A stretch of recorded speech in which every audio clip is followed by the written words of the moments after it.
നമസ്കാരം സുഹൃത്തുക്കളെ. നന്ദഗോവിന്ദം ഒരു ക്ഷേത്ര പരിപാടിയിൽ പോയിട്ട് ക്രിസ്ത്യൻ ഭക്തിഗാനം പാടിയതിനെ പറ്റിയുള്ള വിവാദങ്ങൾ ഇപ്പോഴും തുടരുകയാണ്. കുറേ പേര് ഈ പ്രപഞ്ചം തന്നെ ഏറ്റെടുത്തിരിക്കുകയാണ്. അവർ പറയുന്നതിനപ്പുറം ഒന്നും പാടില്ല. ഹിന്ദു, ക്രിസ്ത്യൻ, മുസ്ലിം എല്ലാം മനുഷ്യന്മാർ പറഞ്ഞുണ്ടാക്കിയ പേരുകളല്ലേ. ഈ പ്രകൃതിക്കും പ്രപഞ്ചത്തിനപ്പുറം ഒരു ഈശ്വരനുണ്ടോ?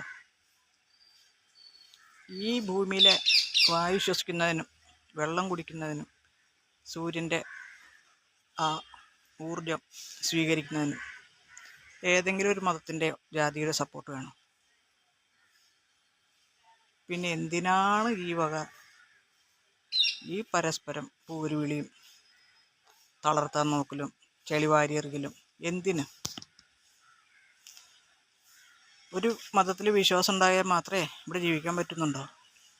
ഒരു മതത്തിലും വിശ്വാസമില്ലാത്ത ആൾക്കാർ ജീവിക്കുന്നില്ലേ? സന്തോഷമായിട്ട് ജീവിക്കുന്നില്ലേ? പ്രപഞ്ചത്തെ വിശ്വസിക്കുക, നമ്മളെ തന്നെ വിശ്വസിക്കുക, നമ്മുടെ മാതാപിതാക്കളെ വിശ്വസിക്കുക, സ്നേഹിക്കുക, പരസ്പരം സ്നേഹിക്കുക, എല്ലാവരും സ്നേഹിക്കുക, സ്വയം സ്നേഹിക്കുക. പോരെ? ഒരു മതത്തിൻ്റെ എന്ന് പറയില്ല, മറ്റൊരു മതത്തിൻ്റെ ഒരു കീർത്തനം പാടിയെന്ന് വെച്ച് അവരുടെ ദേവതയെ പ്രകീർത്തിച്ചു എന്ന് വെച്ച് തകർന്നു പോകുന്നതാണോ ഹിന്ദു വിശ്വാസം?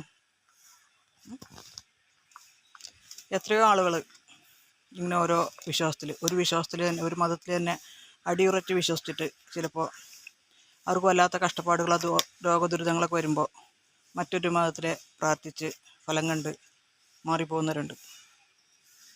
ചിലർ എത്രയൊക്കെ ഉണ്ടായാലും ഉറച്ചു നിൽക്കുന്നവരുണ്ട്. ഇപ്പോൾ പഴയ കാലത്ത് മതം മാറ്റം അനിവാര്യമായിരുന്നു.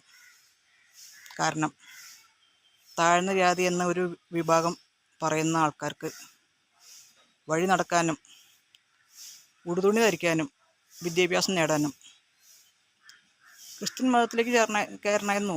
ആ ക്രിസ്ത്യൻ മതത്തിൽ അന്ന് ആളുകൾ മതം മാറിയതുകൊണ്ട് അവർക്ക് മനുഷ്യന്മാരെ പോലെ വസ്ത്രം ധരിച്ച് നടക്കാനും വിദ്യ നേടാനും പറ്റി. അല്ലാത്തവർ പിന്നെയും കാലങ്ങളോളം അടിമകളായിട്ട് കഴിഞ്ഞു. ഇപ്പോഴും പലരുടെയും മനസ്സിൽ ഈ വക ചിന്താഗതികൾ തന്നെയാണ്.